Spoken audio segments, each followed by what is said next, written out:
So she's pushing and she's pushing, and there's so much pain while she's pushing. And the moment that baby's born, the pain goes away. So I'm telling you now, do not give up. I'm telling you now, do not throw in the towel. The pressure is for a reason.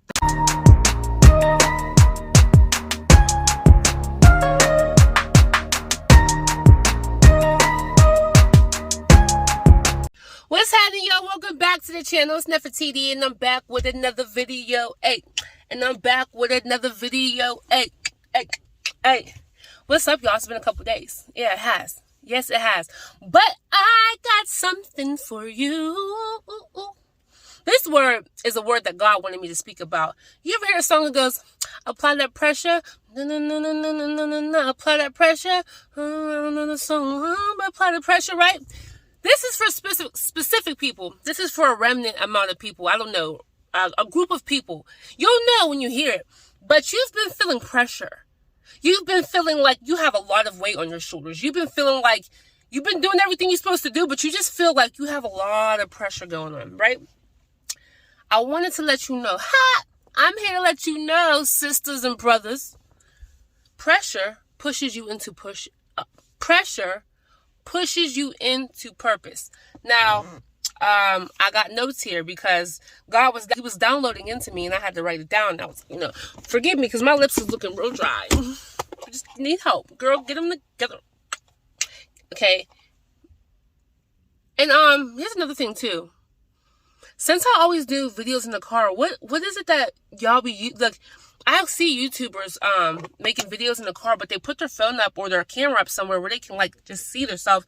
And I don't have that. Like, what's going on? Like, can y'all give me some help? I need help. Somebody help me. Okay. Ooh. All right, there we go. That's good. I'm gonna just back up. So I wanted to just let y'all know there's a reason why you have a lot of pressure going on in your life. And it's not just to break you and make you fall down and make you have a freaking attack. No. Pressure is what creates purpose. Pressure gets the job done. All right, for example, y'all ever be cooking, right? And you cook some food that kind of stains like the dishes, or it stains the pots and pans. So when you go wash it out, you either let it soak for a while, or if you want it done if you want the job done quickly, you turn the water up so the pressure's a lot harder. And then if you have a little sprayer, you take that sprayer and you spray the pan or you spray the plate, because with pressure, it makes the dirt come up. So there are things in our lives. There are times in our lives where we need pressure in order to get the job done.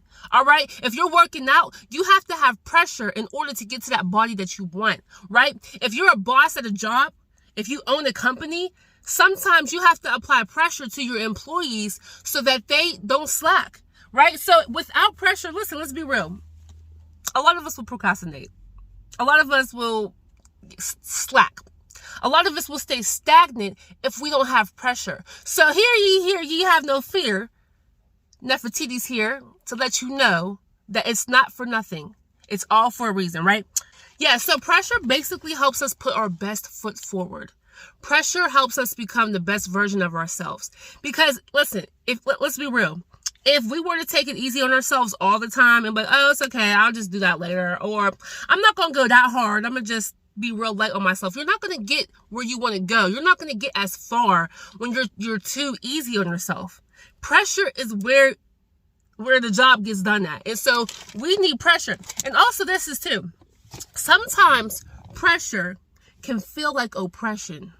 And what I mean by that, it feels like things are coming against you. It feels like stuff is not going right in your life. You'll have so much pressure where it feels like stuff's not going right in your life, and you getting like upset, and maybe you've been crying, maybe you've been feeling discouraged. Don't feel discouraged, because especially if you are doing right, if you're doing right in your life. Now, if you're not, and you're out here wilding, and you are out here doing stuff you're not supposed to do, well, there are times where you'll get oppression because of the seeds you sow.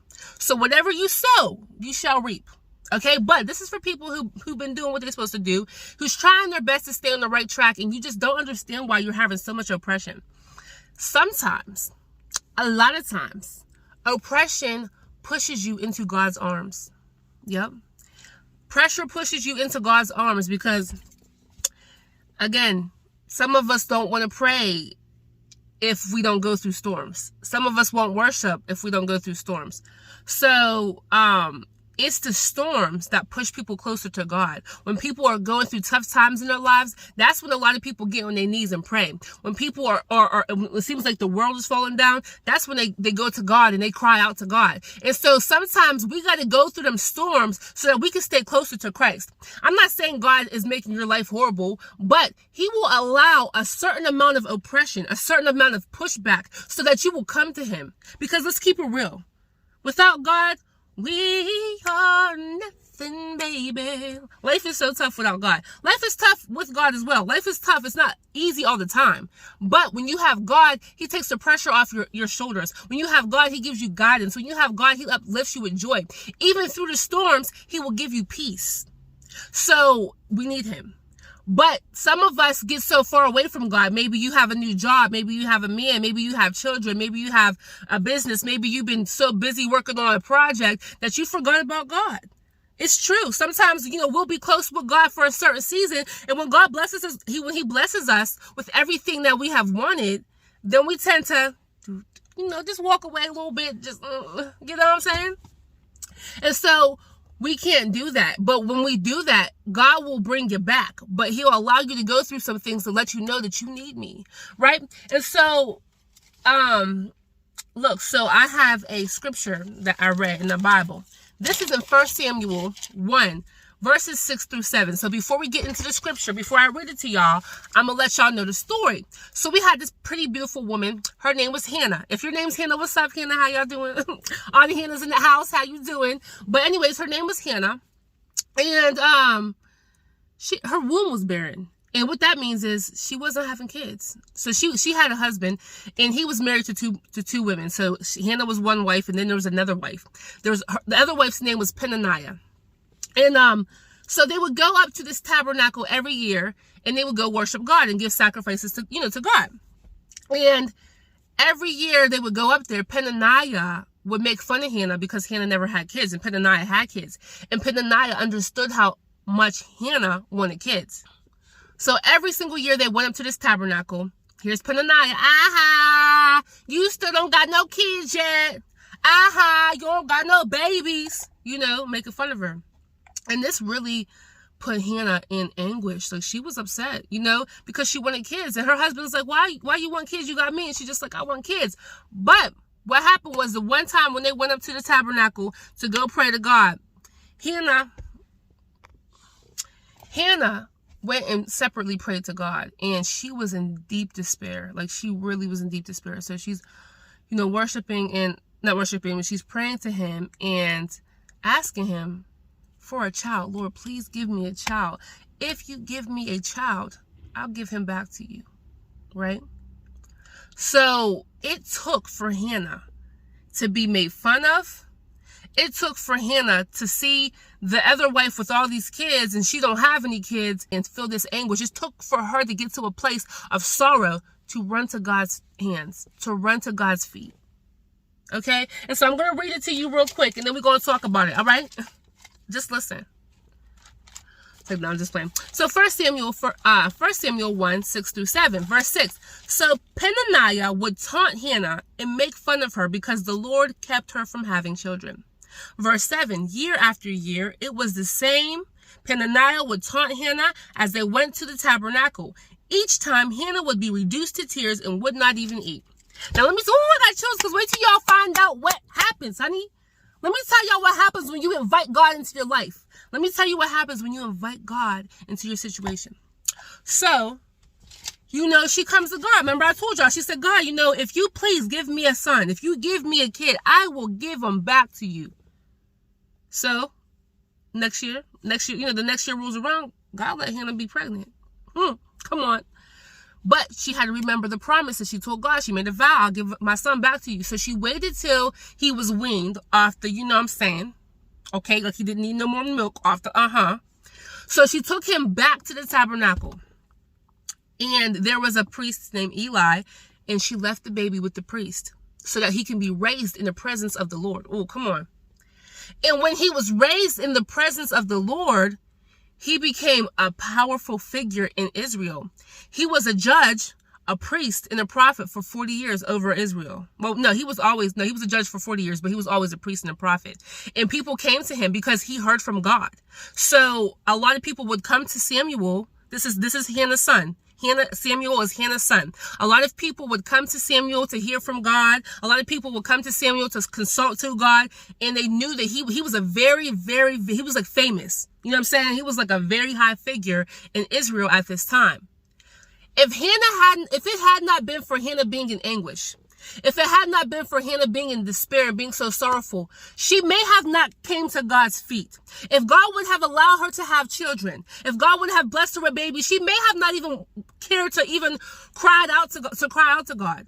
It took for her to get to a place of oppression. It took for her to have a certain pushback. It took for her to have pressure that was on her every year to go to God's feet. And when she went to God's feet, He made the best out of that situation. So who am I talking to today? Who needs to go to God's feet today? Who needs to go to God's feet today? If you're experiencing pushback, if you're experiencing oppression, God wants you to come to Him. Because I'm telling you now, He is the way, the truth, and the light. And I know a lot of people say that. You probably hear that all the time. It is so true. Listen, life is so much better when you have Jesus in your life and when you have a relationship with Him. There are times when He'll allow a storm to come so that you'll come to Him. But there's a reason why He wants you to be close to Him. You know what I mean? He wants a relationship with you. He loves you. He cares for you. He loves you more than anybody in the world. He cares about you more than anyone, more than your mom, your dad, your sisters, your brothers. He cares about you more than anybody. He gets you. He understands you. He wants you. Imagine having somebody that loves you so much that they want you all the time. They want you with flaws and all. He wants all of you. He wants every last piece of you. But you can't get the best part of life without Him.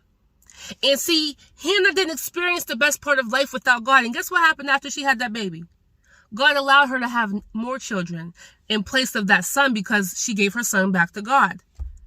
That opened up a door when she decided, okay, I'm going to go to God and I'm going to go to His feet. Not just go to His feet. I'm sure she got a relationship with God. But that opened up a door for prosperity in her life. The pressure that you're dealing with right now is meant to create purpose. If a lot of y'all did not have fire to your butt, guess what? You would be slacking. This is the type of stuff we have to appreciate. So we so stuck on having flowers in the sun being out. We're so stuck on that. Okay, we're so stuck on the flowers in the sun being out. We're stuck on it. But the thing is, there are going to be trials. That's a given. It's not about us going through trials. It's about how we respond to them. It's about how we deal with the situation while we're going through the situation. It's about our attitude. I was just talking to my sister the other day. Me and her were sitting here complaining about stuff, and then we had to sit and stop. We had to stop for a second, but whoa. We got to stop complaining because there's a reason why God's allowing us to go through certain things, right? And here's the thing. Sometimes God just wants you to change your perspective. Yeah, you might be going through some tougher times than somebody else, but sometimes He literally just wants you to change your perspective. He literally just wants you to look at the situation differently. Instead of looking at the fact that, oh my gosh, I don't have a car. Oh my gosh, like my house is like not as nice as the other house is. Like, oh my gosh, like I haven't got my nails done in 3 months.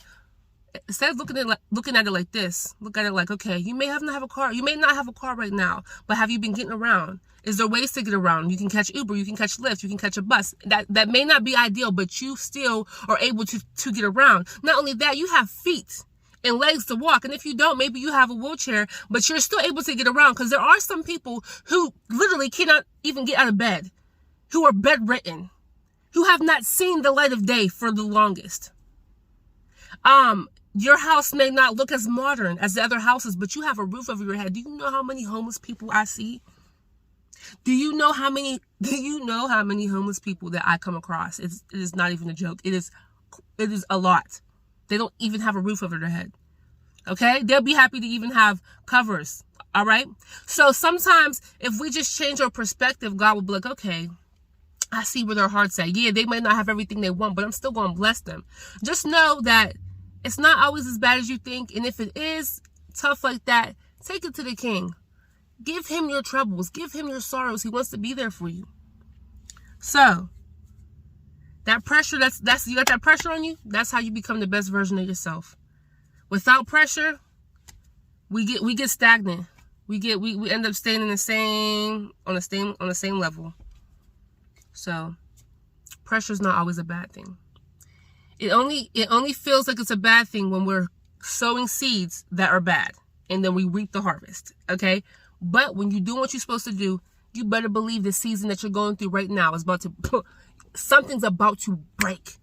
Something is about to happen. Not even that. It already happened in the atmosphere. It already happened in the spirit. Like, one thing God has allowed me to experience is that I can feel it in the spirit before it happens. My spirit man feels it. Like, oh, something changed. I literally will be walking down the street and I'll feel a shift. Something changed.